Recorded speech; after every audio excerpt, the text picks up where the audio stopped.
ಅಂಗನವಾಡಿ ಕಾರ್ಯಕರ್ತೆಯರ ಬಗ್ಗೆ ಸರ್ಕಾರಕ್ಕೆ ಬದ್ಧತೆ ಇದ್ದು ಈ ಬಾರಿಯ ಬಜೆಟ್ನಲ್ಲಿ ಅಂಗನವಾಡಿ ಕಾರ್ಯಕರ್ತೆಯರ ಗೌರವಧನ ಹೆಚ್ಚಿಸುವ ಮೂಲಕ ಚುನಾವಣಾ ಪ್ರಣಾಳಿಕೆಯಲ್ಲಿ ಕೊಟ್ಟ ಭರವಸೆಯನ್ನ ಈಡೇರಿಸಲಾಗಿದೆ ಎಂದು ಮಹಿಳಾ ಮತ್ತು ಮಕ್ಕಳ ಅಭಿವೃದ್ಧಿ ಇಲಾಖೆ ಖಾತೆ ಸಚಿವೆ ಲಕ್ಷ್ಮೀ ಹೆಬ್ಬಾಳ್ಕರ್ ಹೇಳಿದ್ದಾರೆ. ಶುಕ್ರವಾರ ವಿಧಾನ ಪರಿಷತ್ನ ಪ್ರಶ್ನೋತ್ತರ ಕಲಾಪದಲ್ಲಿ ಬಿಜೆಪಿ ಸದಸ್ಯ ಪ್ರತಾಪ್ ಸಿಂಹ ನಾಯಕ್ ಪ್ರಶ್ನೆಗೆ ಸಚಿವರು ಇತ್ತೀಚಿನ ಮಂಡಿಸಲಾದ 2025-26ನೇ ಸಾಲಿನ ಬಜೆಟ್ನಲ್ಲಿ ಅಂಗನವಾಡಿ ಕಾರ್ಯಕರ್ತೆಯರಿಗೆ 1,000 ರೂಪಾಯಿ ಹಾಗೂ ಅಂಗನವಾಡಿ ಸಹಾಯಕರಿಗೆ 750 ರೂಪಾಯಿ ಹೆಚ್ಚಿಸಲಾಗಿದ್ದು ಇದರಿಂದ ವರ್ಷಕ್ಕೆ ಇಲಾಖೆಗೆ 144 ಕೋಟಿ ರೂಪಾಯಿ ಅನುದಾನ ಹೊರೆಯಾಗಿದೆ ಎಂದರು.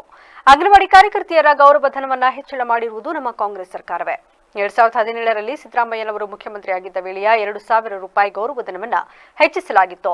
ಆದರೆ ಕಳೆದ ಬಿಜೆಪಿ ಸರ್ಕಾರದ 4 ವರ್ಷಗಳ ಅವಧಿಯಲ್ಲಿ ಅಂಗನವಾಡಿ ಕಾರ್ಯಕರ್ತೆಯರ ಗೌರವಧನವನ್ನು 1 ರೂಪಾಯಿ ಹೆಚ್ಚಿಸಿರಲಿಲ್ಲ ಎಂದು ಸದನಕ್ಕೆ ತಿಳಿಸಿದರು. ಅಂಗನವಾಡಿ ಕಾರ್ಯಕರ್ತೆಯರ ಗೌರವಧನ ನೀಡಿಕೆಯಲ್ಲಿ ಕೇಂದ್ರ ಮತ್ತು ರಾಜ್ಯ ಸರ್ಕಾರಗಳ ಪಾಲಿದ್ದು ಇದರಲ್ಲಿ ನಮ್ಮ ರಾಜ್ಯದ ಪಾಲು ಹೆಚ್ಚಿದೆ. ಗೌರವಧನ ಹೆಚ್ಚಳದ ಬಗ್ಗೆ ಕೇಂದ್ರ ಸರ್ಕಾರಕ್ಕೆ ಹಲವಾರು ಬಾರಿ ಮನವಿ ಮಾಡಲಾಗಿದೆ. ಆದರೂ ಈವರೆಗೂ ನಯಾ ಪೈಸೆ ಬಿಡುಗಡೆ ಮಾಡಿಲ್ಲ ಎಂದು ಪರೋಕ್ಷವಾಗಿ ಕೇಂದ್ರದ ವಿರುದ್ಧ ಅಸಮಾಧಾನ ವ್ಯಕ್ತಪಡಿಸಿದರು.